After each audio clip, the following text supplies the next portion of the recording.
and welcome to the DABL Coffee Cup Games. This is the Diamond Association of Baseball Legends using Strat-O-Matic. Yo, what's up? This is Coach DK coming at you with a 1900 season replay. We've had about maybe 8 or 9 videos so far on the season. We are doing a Battle of Pennsylvania. Those of you who are from Pennsylvania know that it is not actually Pennsylvania, it is just PA. So unless you are not from the state, you would say Pennsylvania. I grew up in the state, so this is going to be a battle of PA. We have the Philadelphia Phillies, who are 16-15, going against the Pittsburgh Pirates, who are 13-18.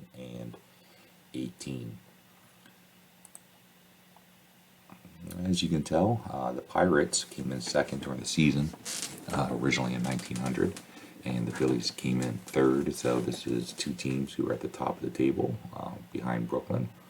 But unfortunately this year, in our replay, you see Philadelphia, who is still at third, like they were originally, but Pittsburgh has struggled, being 13-18, only a half a game above 7th place, and so they're obviously struggling. And so let's just go ahead and move that very good looking dude to his proper spot. For Philadelphia, we are going to have the following lineup. We have Thomas leading off. He'll be playing center field. Schlegel will be in left. Lajoie is going to be batting third, playing second. Elmer Flick is going to be in right field. Ed Delahunty is going to be playing first, batting fifth. Wolverton is the third. McFarland, the catcher, is batting seventh. Cross, the shortstop, batting eighth. And Al Worth is going to be head, and he'll be pitching. Al Worth was our opening day starter when we did Philadelphia. Had them in a game. So you should be familiar with him. Nice little ball player, nice pitcher. For the Pirates, we have a little bit of a different looking lineup. We got Honus Wagner leading off. He's going to be playing second base. Beaumont, the center fielder, will be batting second. O'Brien playing first. Fred Clark will be playing. Fred Clark. Fred Clark will be playing left, batting in the cleanup spot. Chief Zimmer will be catching. Jesse Tannehill, the Hall of Fame pitcher who often played in the field, playing in right field today. Williams, third baseman, batting seventh. Eli will be playing short, batting eighth. And Rube Waddell will be on the mound. We've seen him on the mound for Milwaukee, so now we're going to see him for the Pirates. So let's go ahead and jump into the action. As you can see, Al Orth is the starter. He has 6 games started. He is undefeated, 2-0, so 4 games without a decision. He has a 3.99 ERA, and he's going against Rube Waddell, the lefty. He has only started 2 games so far, but he does have 3 wins. He has only allowed an ERA of 3.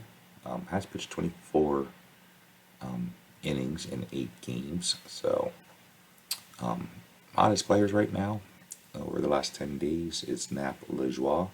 He is batting .444. He has 13 RBIs in the last 10 games.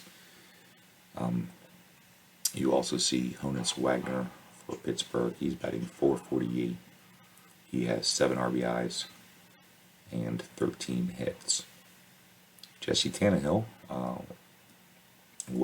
is probably the next slated starter in his last outing. It looks like he pitched a complete game, allowing only 4 hits with 0 walks, and looks like a shutout. So let's go ahead, let's jump into the game.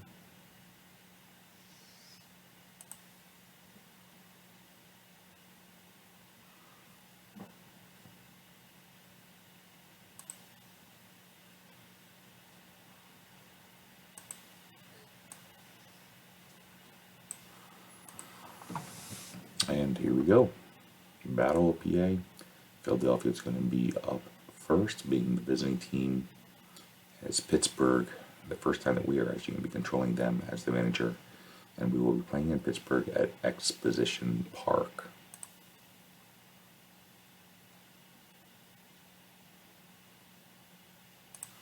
The line out for Thomas, Slagle is going to be up, and he is also going to line out. Ep.09 is going to be up, and he is going to strike out. 1, 2, 3 for Waddell, and so we will now be opponents. Wagner's going to be up first. He is batting currently .376 versus his 1900 average of .381, so very close there. He does have a home run, 5 triples so far, and 7 doubles. And Wagner's going to draw a walk. Of course, we are going to try to attempt that steal. 1 to 9. Definitely not going to try that. We try to hit and run, so it appears that I did not change it to managing it myself. So O'Brien's going to be up. He's going to pop out the third base, make it 2 outs.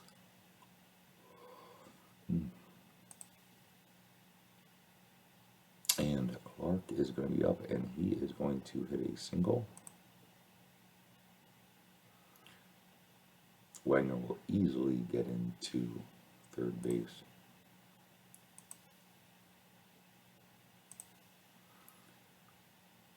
And Clark's going to try to steal. Unfortunately, he is pegged.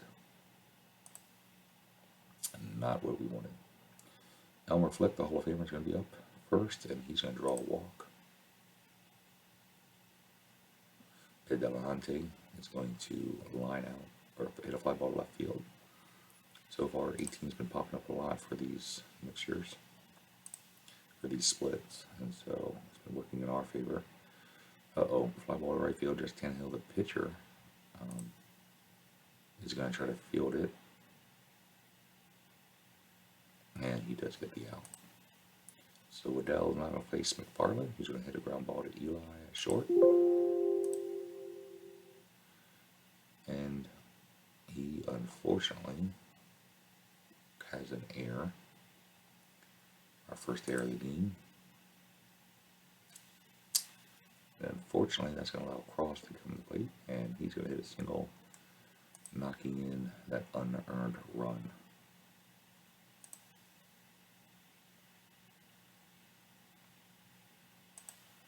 They're going to try double steal.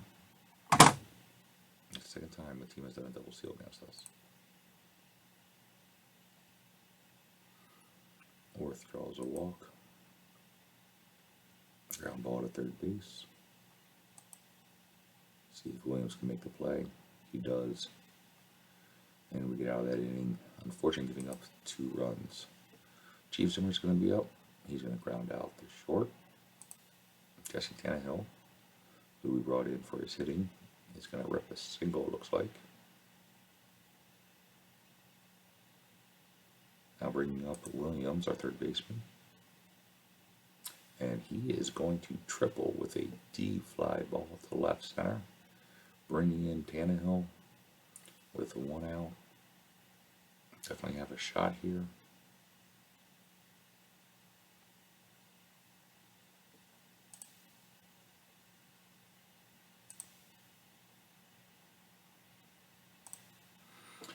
And with the players being back, we are going to go ahead and do a sacrifice bunt. Knocking in the run, tying the game up. And Waddell, our pitcher, ends inning with a line out to first base. So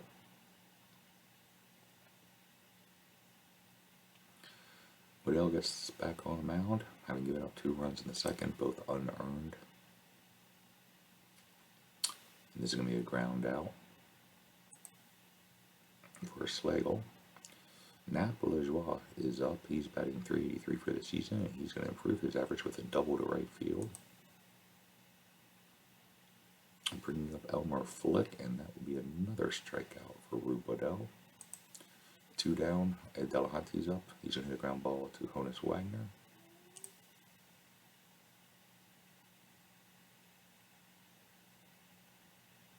And that will be a base hit, as Wagner didn't quite have the ability to get there. Delahanty's going to steal, and he is going to take third base on the missed throw. But Hoverton comes up, and Waddell gets out of it with his third strikeout. 3 innings pitched, 3 strikeouts. So, 3-2 is the ball game. Bottom of the third.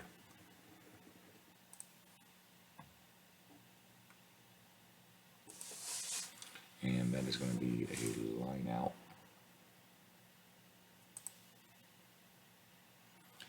Beaumont's up. He's going to ground out to second base.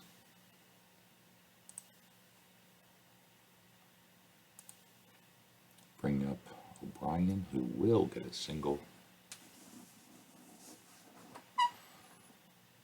Bring up Clark, the manager and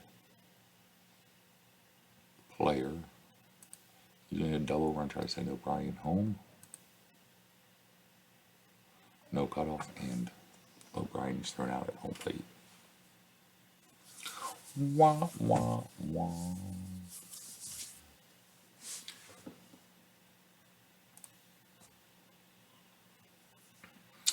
So, top of the fourth.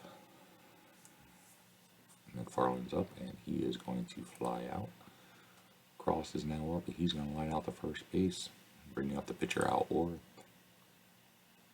He's going to ground ball to second. Honus Wagner fires and gets the out. Bottom of the fourth, Chief Zimmer is up. He's going to ground ball to third.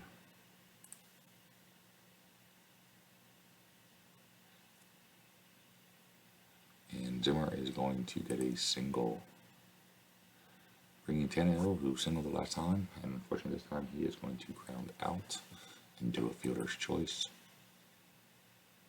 Williams lines out. And Eli lines out, so runner on, nothing happens. Thomas is going to hit a long fly ball to the left, but not long enough.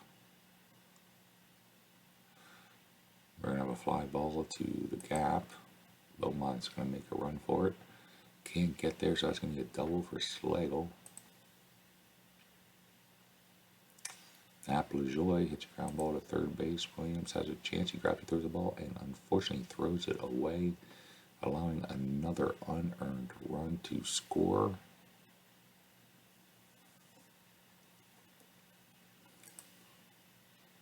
Now bringing up Elmer Flick, who hits the ball to Wagner.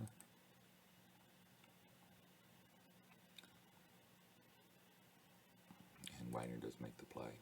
2 down. Delahanty's up. He's going to fly out to right field. So 4-2 for the Phillies. And Orth gets his first strikeout by striking out his counterpart, Liddell. Bring up a top of our runner, Honus Wagner, who has gotten a walk. Now lines out. Beaumont's up, and he is going to rip a single. See with 2 outs if we can get him to advance. And he does grab second, bringing O'Brien up. And O'Brien is going to strike out Orth with 2 strikeouts in the inning. And at the bottom of 5, we actually now have a 4-2 game. Philadelphia's winning. Philadelphia has 4 runs on 4 hits and committing no errors. That's Pittsburgh, who is clearly out hitting the Phillies. Only have 2 runs, but they have allowed or made 3 mishaps on the field.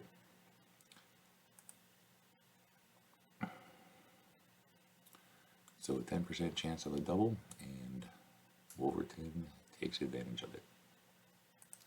McFarland's up, and he's going to single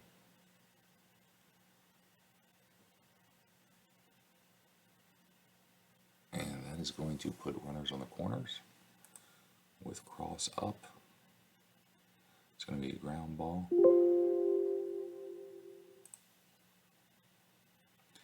They get the easy out at first, allowing the runner to stay. Without Orth up, we're going to go ahead and pitch. Our infield is in, and he is going to single, knocking in 2 runs. Tell you what, Pittsburgh is just not having a good season so far. Overall, they have good pitching, but Clark, who's 2 for 2, draws a walk.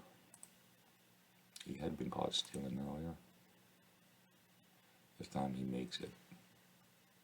Chief Zimmer's now up. Though a .295 hitter during the season, he is only batting 250s. Tannehill lines out.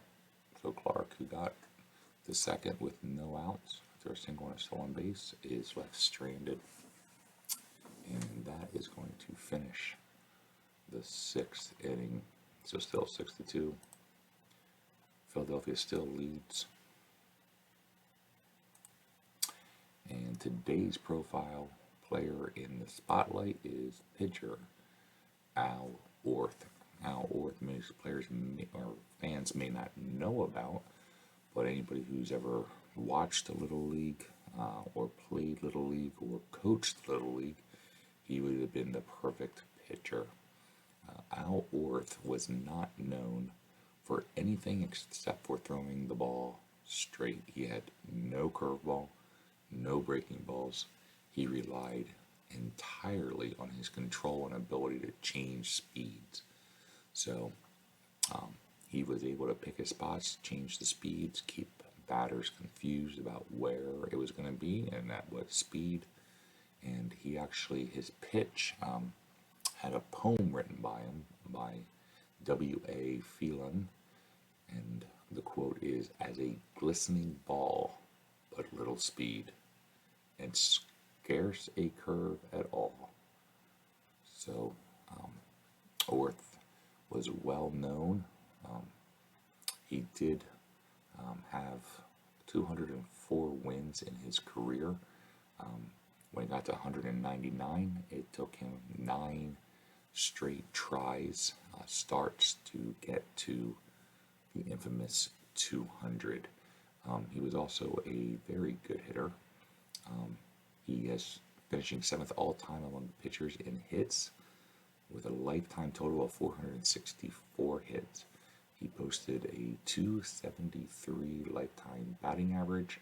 He did hit 12 home runs, had 184 RBIs. He would frequently hit above 300, though I believe he's a right-handed pitcher. He did bat left and was used as a pinch hitter 78 times, and even played in his career 55 games as an outfielder, 8 as a shortstop, particularly with his time with the Washington Senators. He started with the Phillies in 1895, stayed there until the first year of the American League, joined the major leagues in 1901. He then went to the Senators for 3 years from 1902 to 1904, and then finished his career with the Highlanders. He was the major league wins leader in 1906. So that's Al Orth, and now you know, and you know what G.I. Joe says, knowing is half the battle, and he's a real American hero. So let's go back to the game. As mentioned earlier, we do have Philadelphia leading 6-2, top of the 7th. Slagle's going to lead it off. It's going to be a ground ball to Eli, and a close play, but Eli gets the job done. Nap Lajoie is up. He has been on base twice, once with a double and another with a 2-base error. Unfortunately, this time he is going to be out. Elmer Flick is 0 for 2. He did score after drawing a walk. Unfortunately, this time he's going to pop out. And now the third Hall of Famer in a row, Ed.09 is going to be up. When we start the 8th inning. So the trivia question is, what American League first baseman's career began in 1939 and ended in 1960, spanning 4 decades? Trying to think of a first baseman.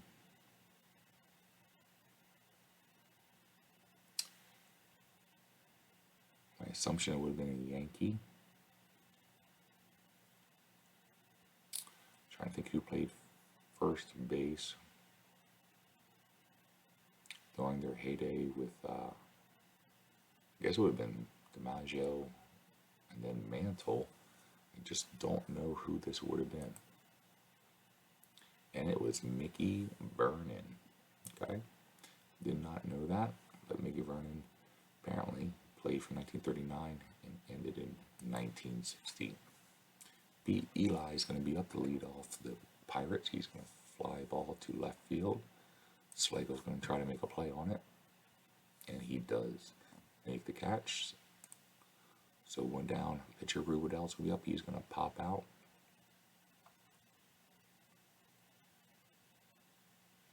Bringing up Honus Wagner, who has been 0 for 2. He started the game off with a walk, but he has lined out twice since then.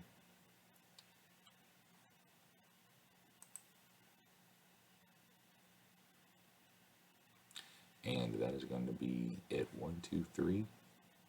Rubidoux is getting kind of tired. Still has a little bit of juice left. The ball is going to be hit to Wagner, probably his best infielder. And Wagner grabs it, throws it over to O'Brien for out number 1. Wolverton draws a walk,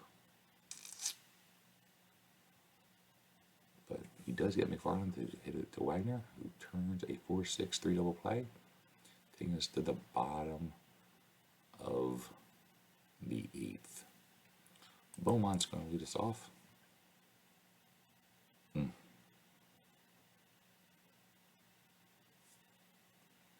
And he is going to get out. O'Brien's going to come up second. He's going to line out. And now Clark's up, and he's going to hit a ball to third base. And that will be considered a single as he had legged it out. But Wolverton rushing the throw. Fired off. Ed Delahanty couldn't handle it. And Clark advances on the air on the throw. Zimmer is up, see if we can get a little two-out rally, but unfortunately Zimmer's going to ground out the third base. So we now enter the the top of the 9th. We are going to make a pitching change.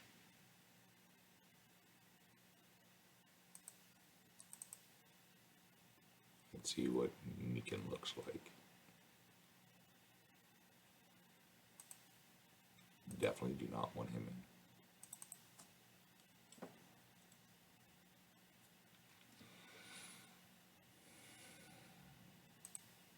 Do not want him in. Do they have nobody on besides their stars who can throw a ball? Good gracious, that's probably the worst pitcher I've ever seen.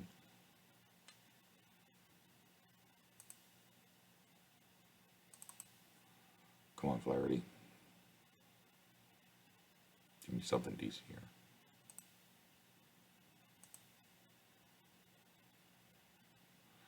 Oh, I don't want to use Chess Pro in a 6-2 game. So let Odell keep going. And now we will bring in the pitcher. First one was a right-handed pitcher.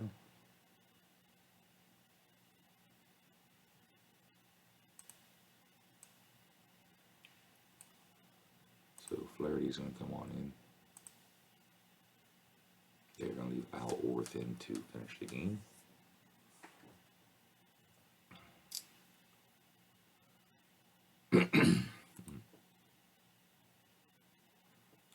Thomas is going to single to center. That might be the first hit Philadelphia's had in a while. No, I take that back. Pittsburgh already had 7 hits at one point Looks like they only had one hit since then. So we enter the bottom of the 8th. 6-2. Tannehill is going to be up. We definitely need some help. Unfortunately, Tannehill is going to hit a grounder back to the pitcher. Williams, who is 1 for 3, had a triple earlier, is now going to go ahead. It looks like it gets another triple. Bringing up Eli.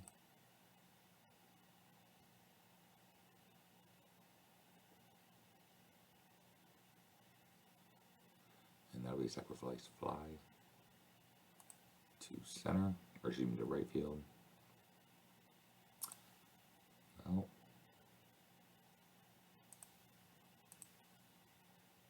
I need somebody to come in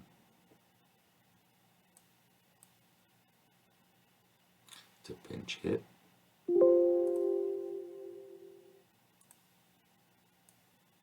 Against the righty, Latimer's got a chance.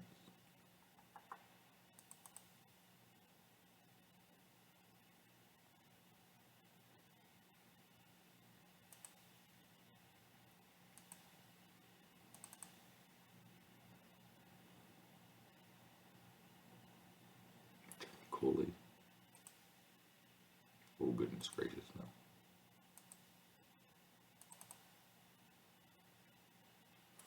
So Richie, the switch hitter. Sure. Reggie's going to come in, try to get a pinch hit, keep the game going.